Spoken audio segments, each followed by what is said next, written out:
9টা গুণের মধ্যে তার অহিংসা আছে নাকি? আছে না? তাহলে হিংসা তার নেই। যার মধ্যে বিন্দুমাত্র হিংসা আছে সে কোনোদিন ব্রাহ্মণ হতে পারে না।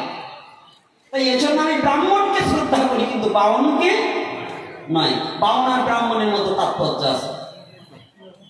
সন্তান আর কুসন্তান একই মায়ের পেটে হয়েছে। মার কাছে জিজ্ঞাসা করছে ওইটাকে, কয় বাবা তার বলেন ওটা আমার কুসন্তান। কুসন্তান বলে না? তো ব্রাহ্মণ গুলো জন্মগ্রহণ করেছে, কিন্তু সনাতন ধর্মের বিধিনিষেধ মানে না, সনাতন ধর্মকে অবহেলা করে চলে এবং সে হিংসার প্রতীয়মান মূর্তি হয়ে রাক্ষসের স্বভাব নিয়ে পৃথিবীতে পৈতে গলায় নিয়ে দাঁড়িয়ে আছে। ওটাকে আমি ব্রাহ্মণ মানি না, ওটা ওই দানব মানি, ব্রাহ্মণ আমি বলি। তাতে যদি আমার পৃথিবীতে মরতে হয় আমি মরে যাবো, তবু ওকে ব্রাহ্মণ স্বীকার করে যাবো। তবে ব্রাহ্মণ স্বীকার করি তাকে, আজও ব্রাহ্মণ আছে। আর আমার ভগবানও ব্রাহ্মণকে সম্মান করেছে। এর জন্য কেউ ভুলেও ব্রাহ্মণের অন্তরে ব্যথা দিতে চেষ্টা করবেন না, কিন্তু তাই বলে জয় নিয়ে দানবের আত্মহত্যা খাবেন না। বোঝা যাচ্ছে কিনা বোঝা যায় না? বোঝা যাচ্ছে তো? সর্বপ্রথম আমার জিজ্ঞাসা, আজকে আপনারা দেখবেন একটা ইউটিউবে ছেড়ে দিয়েছে, আমি জানি না ফরিদপুর জেলার মধ্যে এত বড় একটা অপদার্থর জন্ম হয়েছে। কোন বীজেতে জন্ম হয়েছে ওর মা বাবার বোধহয় বেছে নেই পৃথিবীতে। থাকলে আমি যে জিজ্ঞাসা করতাম যে এটা কোন বেসনের জন্ম। কারণ ভাঙা থানাধীন, ওর জন্ম ছিল ভাঙা থানাধীন রবিন শাহ নামে কাপড়ের বড় দোকান এবং বড় ব্যবসায়ী, বাবুরহাটের দোকান। এর আগে গোপনে গোপনে ওর কর্মচারীর জন্য গরু কিনে দিতেন কুরবানি দেওয়ার জন্য।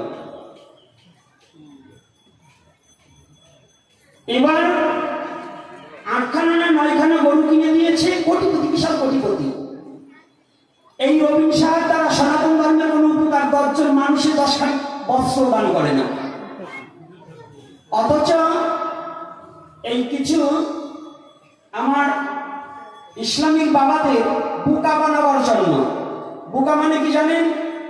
জেনে রাখবেন, এই যে লোক, এরা হচ্ছে ধূতবাজ, এরা হচ্ছে সন্ত্রাসের চেয়ে খারাপ, মানুষকে খারাপ প্রবৃত্তির কাজে লাগাবার জন্য লোক দেয়। তাই ওর ফেট গাড়িতে যতটা অন্য ধর্মের লোক কাজ করে তাদেরকে অবৈধ কাজ করাবার নিমিত্তে, তাদের দ্বারা যাতে অবৈধ কাজ করাতে পারে এজন্য তাদেরকে জিম্মি রাখার জন্য, তাদেরকে খুশি রাখার জন্য প্রতি বছর গরু কিনে দেয়।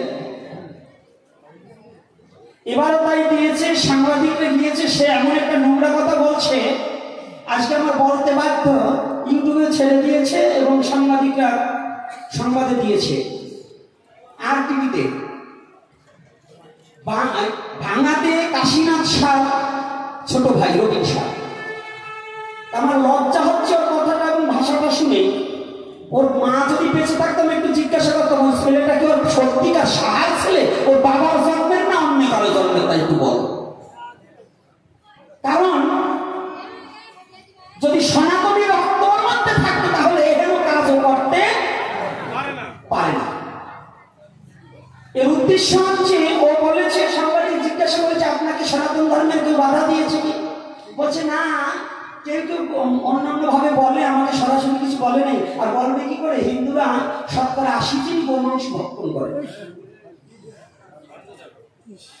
তা আমি জানতে চাই ওরা কি মানুষের জন্ম দেশে না জানোয়ারের জন্ম দেশে? এটা মা থাকলে ভালো করে জেনে নিলাম। এই আপনাদের শ্যামনগর থানা থেকে মামলা করবেন আমাদের হিন্দু জাতির জন্য কুলাঙ্গার। আর আমার এই ইউটিউব চ্যানেলে তোমরা ছেড়ে দেবে নরসিংদী, মাধবদী, বাবুরহাট, ওই অঞ্চলে যত হিন্দু ব্যবসায়ী আছে, এই শুয়োরের দোকান থেকে সমস্ত যারা ব্যবসা করে, মাল নেওয়া আনা করে, এরকে বয়কট করতে হবে।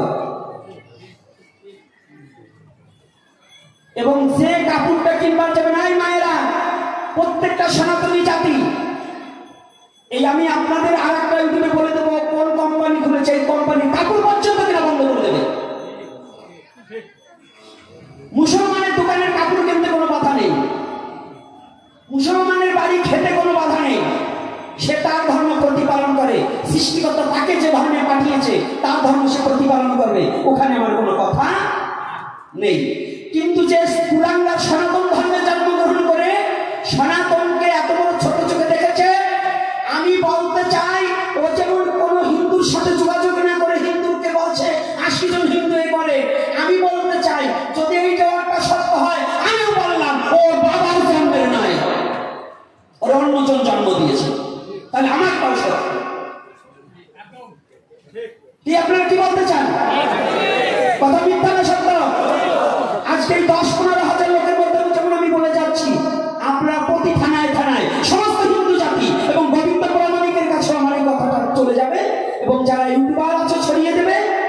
গোবিন্দ প্রামাণিক নয়, শুধু বাংলাদেশের গৌড়ীয় ইস্কন যে যেখানে আছে এই সুরের বিরুদ্ধে মামলা প্রত্যেকটা থানায় থানায়, যাতে কত কোটি টাকার মালিক হয়েছে, যাতে থানায় দৌড়াতে দৌড়াতে হাজিরা দিতে দিতে টাকা যেন পথের ভিখারি হয়ে যায়। আমার ভাবতে লজ্জা হয় যে ফরিদপুর জেলার মধ্যে এই ভাঙা থানায় এত বড় একটা অপদার্থের জন্ম হয়েছে। ওর মুখ দেখার উচিত নয় সমস্ত হিন্দু জাতি। আর যে ছোট করে প্রকৃত মুসলমানরা ওর গরু কখনো গ্রহণ করবে না, কারণ এই যে কিছু লুভি লোকদেরকে গরু দান করে অপকর্মকে হাসিল করার জন্য এগুলো করছে, এগুলো যারা চেতন এবং যারা প্রকৃত আলেম তারা কোনোদিন এটাকে গ্রহণ করবে না। এটা কি বুঝতে পারেন? আমার কথাটা কি কষ্ট হচ্ছে নাকি? আবার যেন কালকে আপনারা আবার সমালোচনা করেন না যে গোপীনাথকে আনলাম হরি কথার জন্য এটা বলে কেন। এগুলো না বললে এই শয়তানগুলোর জেলায় হরি বলতে পারবেন না। পারবেন কি?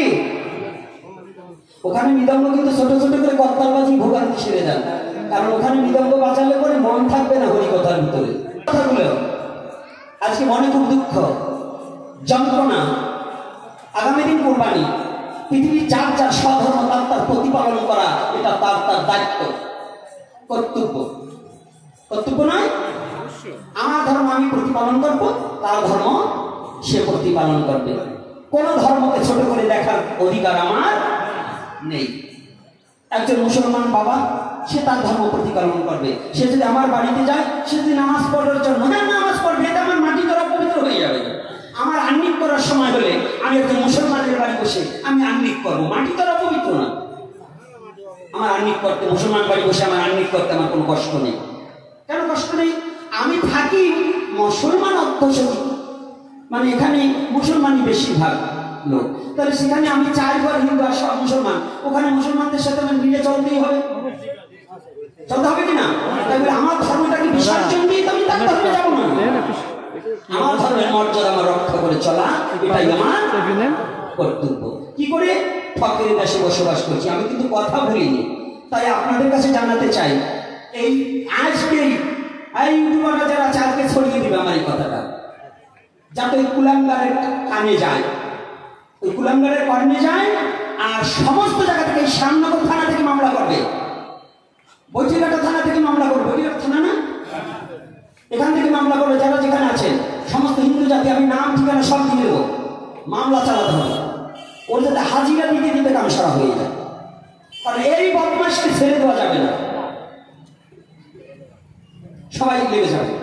কারণ এই বাংলাদেশে ও যা বলেছে কোনো মুসলমান বলতে সাহস পায়নি। ও দেখেন গোপনে ওর স্ট্যাটাস বাড়াবার জন্য, টাকা ইনকামের জন্য ও পাকিস্তানি কোনো দালালের খপ্পরে পড়েছে।